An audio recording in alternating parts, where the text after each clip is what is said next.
Victoria makes a triangular shelf for her room. The shelf has side lengths of 9 inches, 12 inches, and 15 inches.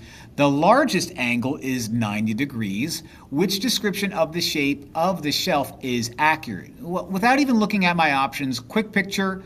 Okay, you have a triangle that has a 90-degree angle, so I'm going to draw what's called a right triangle. I have 9, 12, and 15, so I'll make the smallest side 9.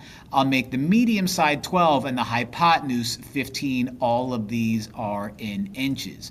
So by looking at this, since all the sides are different, we have ourselves a scalene triangle. Since we have a right angle, that's going to be a right triangle as well. So we have ourselves a right scalene triangle, which matches up with the answer D.